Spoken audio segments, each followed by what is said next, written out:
Well, I'm here with Simon. Simon, very, very big weekend coming up now against Munster. As one of Ireland's most capped flankers, you'll understand what the players and obviously the team and group are building up to with this game. How big a fixture, just put it in the context of all the experience that you've had in Europe, really?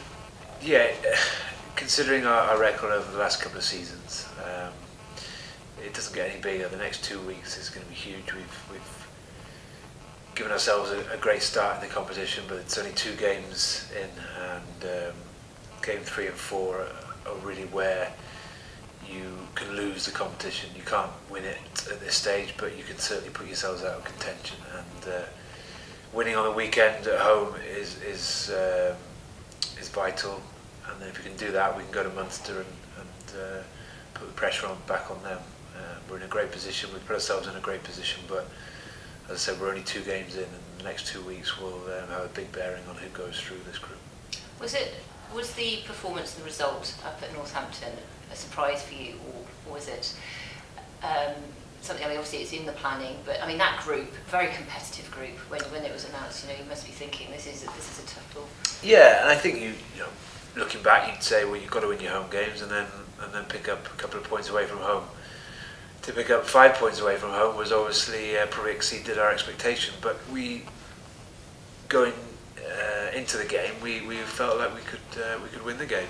There's no doubt that we didn't go up there just to make up the numbers or just try and come away with a losing bonus point. I think you've got to go into those matches, and the pressure is all on the home side. And in that sense, I think the pressure told on them. We played a good game, a good mix in our game.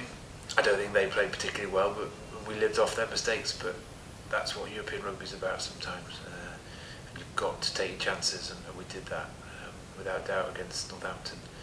Gave them a little bit of a sniff to come back in the game at the end, and they got a point out of it. But if someone had given us 5 points and then 1 point before the game, we certainly would have taken that. And I mean, the home record, home form is absolutely everything. Really settled into this environment, this place, this training ground now. I think 6 out of 7 games at home we've won this season. That's a good, it's a strong record. How important is that going to be now, mentally in terms of facing Munster next weekend? Definitely.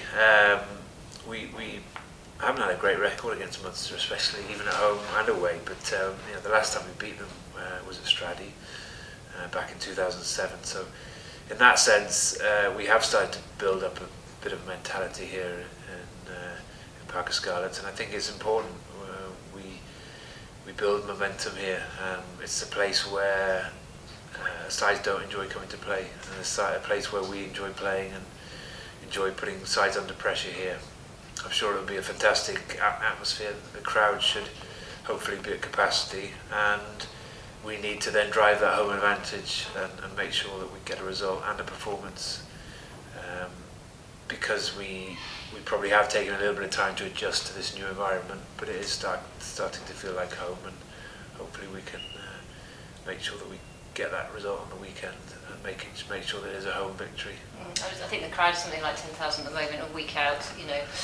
Lots being planned off the field as well. I mean, these occasions are the ones where the home advantage, as you say, the home crowd, the voices, getting a packed stadium, that's what it's all about, really, isn't it? Exactly. To be fair, Munster are used to it in Thomond Park, and we're building that, and I think if we can generate that sort of atmosphere that we probably have lacked here, maybe on a number of occasions, we're starting to build that, and it's a big month for us. Munster at home, Ospreys at home in a few weeks' time. It all bodes well, but we've got to make sure that we perform on the pitch first, and hopefully the crowd. We can give the crowd something to cheer about as well, because it's all good and well having a crowd of 15,000 people, but you want to give them something to sing about as well. In terms of, often said the Scarlets were the flag bearers of Europe, obviously the competition in terms of its heritage, the history with this club. How do you think about whether you can go all the way this time with the team of players that you've got, or is it literally just focusing on each game as it comes in this particular double header? I think at this stage it's about the here and the now, and I think we can start to look a little bit further ahead if we come through the next 2 weeks and have something to show for it.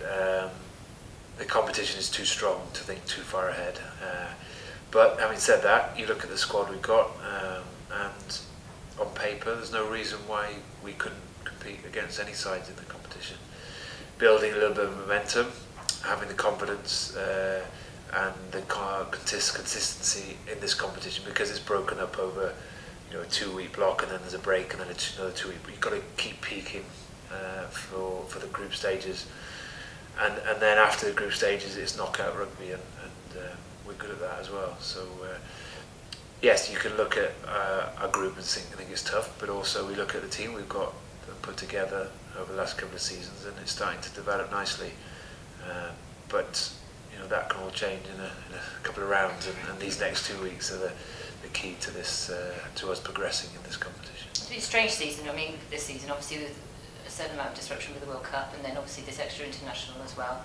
Lots being said about our internationals, but maybe the unsung heroes are the guys who've actually set up the league and have done the hard work. Some of the lesser known faces at Parc y Scarlets have done a lot of hard work behind the scenes, really, to get us in the position of 8, games. Yeah, I think only a couple of the 8 that we've been unbeaten in have featured our international players. So in that sense, yeah, the backup, the depth of the squad has certainly been tested. Early season we struggled a little bit. We brought a lot of new players into the environment, and it took a little bit of time to gel together. But we're starting to see a real strength in depth now. And if we lose a couple of players, a couple of those international players that can't play maybe on a big weekend, we're much more comfortable now to push forward and get a player that's maybe backing those players up coming through, and much more we have the ability to do that without dropping the levels too much, where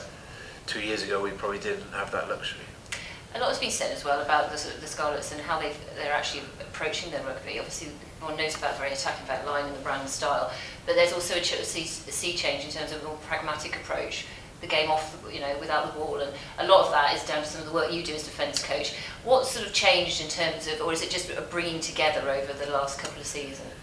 I think it's a bit of both. I think we've identified that half the game is played without the ball. Yes, we love playing a certain brand and style of rugby down here, and that will never change. But on the flip side of that, you've got to be able to stop side scoring when you're unable to score as many tries as you'd like. So I think it's just a mindset. We realise the importance of not allowing a side to score cheap points, and also I think we realise that a lot of our good rugby is played on turnover ball. So when sides turn the ball over, or when we turn them over in defence, that's when we're our most attacking and most potent. So it's a bit of a combination. I think players realise that the defence can be good fun. Even though some players struggle with that a little bit, and I'm trying to increase that enthusiasm for the defence, and as I say, knowing that the defence does give us great attacking opportunities. That's what we love doing. I've got no issue with that, but you've got to balance it up, and I think we've started to do that this season. You're into your second year as a coach, and come off the playing field with over 67 or so games in Europe to your own name. Do you feel like you're really getting into a pattern? Because you said at the beginning when you took on the role, I've got a lot to learn, I've got a lot of experience to gain. How do you sort of feel in the role now, and how this side is shaping up? Good, yeah. I mean, I'm still in my infancy, as it were, as a coach, but I've got a great group of players to work with.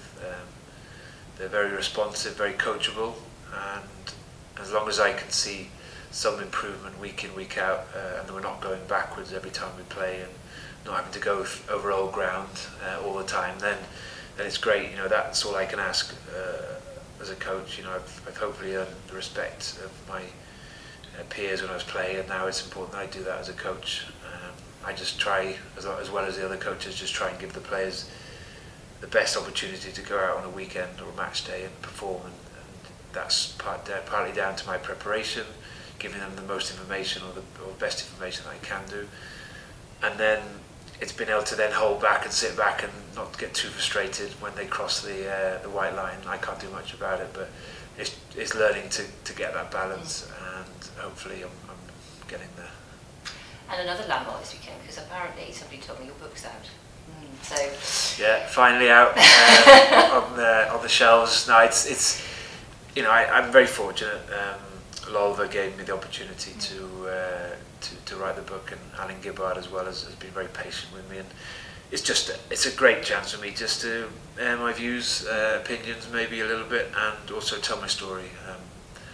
people know where I've come from in terms of being up in Leeds before here, but maybe don't know the full background of my upbringing. And there's a bit of a mongrel in me as well. You know, brought up in Yorkshire, mother from Ireland and father from Yorkshire, and then moving to Wales is a bit of a strange mix, but it's worked out quite well, and I'm really settled here with my family now, so it just gives me that chance to tell my story at this stage of my career, and that transition from playing to coaching as well is a little touch on that a little bit. So it's great that I've had the support to be able to do it, and hopefully it's an easy read and a bit of a stocking filler for me. And it's an eye-opener, and there's some very honest pieces in there as well. There's a bit of, there's lots of honesty. You know, I think I've tried my best not to brush over areas. The few players that I could have mentioned I haven't, obviously, in certain times, but on the whole I think it's an honest reflection on me as a person, and also my career playing and now coaching, and hopefully it will be an interesting read for some people. And nice also to do it at this, as you say, at this particular point in your career, you know, fresh from playing and going into coaching as well, so rather than being too reflective, you know, there's a lot more ahead as well. Exactly, yeah, and hopefully this is, you know, the start of my next stage of my life, career-wise, so it just touches on that, but you know, obviously now that I've finished playing, it gives me the opportunity to maybe comment a bit more on what I was doing when I was playing. Well, that's great, Simon. I look forward to reading it, and all the best against Munster. Cheers.